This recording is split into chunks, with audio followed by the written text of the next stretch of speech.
Centripetal acceleration के बारे में पता है कि वो एक्सेलरेशन का नाम सेंट्रीपिटल एक्सेलरेशन है जो सेंट्रीपिटल फोर्स की वजह से प्रोड्यूस हो। इस एक्सेलरेशन का नाम सेंट्रीपिटल एक्सेलरेशन है। हमें इसका एक फार्मूला पता है, AC is equal to v square divide by r, लेकिन V is equal to r of omega. So AC is equal to r of omega whole square divide by r. It will be equal to r square omega square divide by r.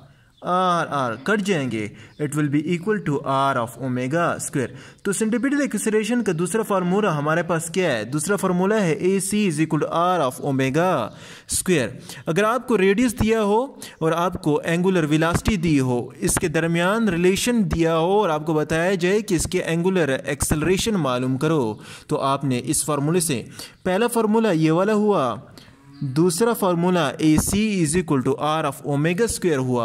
लेकिन omega हमारे पास पता है, omega is equal to 2 pi f divide by t, sorry omega is equal to 2 pi f। So omega 2 pi f के बराबर हुआ, तो AC is equal to r into 2 pi f।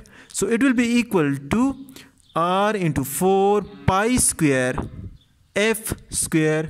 तो एक रिलेशन हमारे पास सेंट्रीपिटल एक्सेलरेशन का ये भी आ गया, centripetal acceleration is equal to r 4 pi square F square. तो यहाँ पर क्या ज़ाहिर होता है, अगर आपको फ्रीक्वेंसी दियो और सेंट्रीपिटल एक्सेलरेशन आपसे मांगा गया तो आपने इस फार्मूले से मालूम करना है। लेकिन हमें पता है कि F is equal to F, frequency किसके बराबर है? 1 by time period. Time period के इन्वर्स रिलेशनशिप है, तो AC is equal to r 4 pi square divide by T square.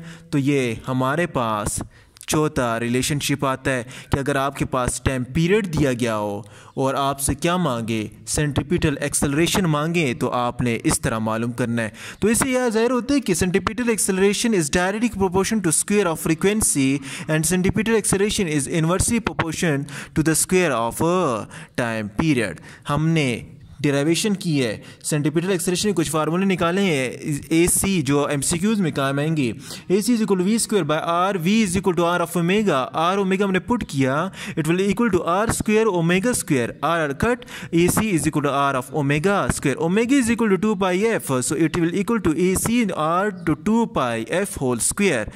2 pi f whole square will be equal to become 4 pi square f square. ये एक relationship है, acceleration centripetal acceleration directly proportion to square of frequency but it is inversely proportion to square of time period. अगला topic है moment of inertia के बारे में है। Moment of inertia किसे कहते हैं?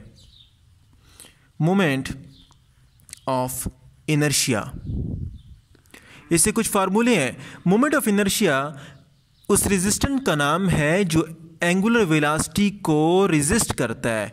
जब आपकी बॉडी में या किसी भी बॉडी में एंगुलर वेलोसिटी हो रही है, कोई एंगुलर मोशन कर रहा है, उसकी रेजिस्टेंट का नाम मोमेंट ऑफ इनर्शिया है। हमें सिंपल मोमेंट ऑफ इनर्शिया से अगर आपसे किसी ने पूछा कि फार्मूला बताओ मोमेंट ऑफ इनर्शिया की, तो आप सिंपल बोलते हो I is equal to mr square. This is the formula of inertia. लेकिन ये इनर्शिया का फार्मूला तो है, लेकिन ये किसके लिए है? रिंग के लिए। अक्सर ये हमसे भूल जाता है कि मोमेंट ऑफ इनर्शिया का फार्मूला जो है ये किसके लिए यूज़ हुआ है? ये रिंग के लिए यूज़ होता है। अगर डिस्क हो, D फॉर डिस्क, डिस्क देखें D आता है, तो D जो है ये हाफ है। क्या हाफ है? हाफ सर्कल है, तो आपने रिंग को हाफ कर देना है, it will become 1/2 mr square. तो मोमेंट ऑफ इनर्शिया या इनर्शिया फॉर डिस्क, डिस्क के लिए इनर्शिया का फॉर्मूला क्या है? Half of mr square. लेकिन इनर्शिया फॉर डिस्क के अलावा अगर आपसे MCQs में पूछा गया कि सॉलिड स्फीयर के लिए क्या है, कोई सॉलिड स्फीयर है तो उसके लिए इनर्शिया क्या है? इसमें P आता है और 2 E आते हैं। ये याद रखें, छोटा सा निमोनिक है, इसमें P आता है और 2 E आते हैं। P for 5 and 2E for 2. So it will become 2/5 mr square. तो moment of inertia resistance to change in angular velocity is called moment of inertia. I is equal to M R square for the ring. I is equal to half of M R square for the disc because it is half. Solid sphere के लिए क्या है 2/5 M R square. ये हमारे पास क्या था moment of. अच्छा, अभी दो बॉडीज हैं, उनका मास सेम है, एक एम ए है एक एम बी है. इन दो बॉडीज का मास क्या है सेम है. अगर दो बॉडियों का मास सेम हो, उनकी थिकनेस सेम हो, थिकनेस क्या है सेम है, लेकिन डेंसिटी रो उनकी डेंसिटी डिफरेंट है, तो उसकी डेंसिटी और रेडियस के दरमियान रिलेशनशिप क्या है. तो आपने किस तरह मालूम करना है डेंसिटी एंड रेडियस के दरमियान क्या रिलेशनशिप है. हमें पता है कि मास दोनों का सेम है, m1 is equal to m2, लेकिन m is equal to rho v density into volume. Rho 1 v1 is equal to rho 2 v2, लेकिन वॉल्यूम अगर हम फिर खोलें तो rho 1 it will become area into thickness. एक एरिया इंटू थिकनेस इधर हो जाएगा और दूसरा rho 2 is equal to area into thickness इधर हो जाएगा. तो हमने बताया कि इनकी थिकनेस सेम है, इनका mass same, thickness same, thickness क्या हो जाएंगी, कट जाएंगे. तो क्या बचा rho 1 A1 is equal to rho 2 A2. Area किसके बराबर है, एरिया हमें बताया है कि पाई आर स्क्वायर के बराबर है. It will become to pi r 1 square and rho 2 is equal to pi r 2 square.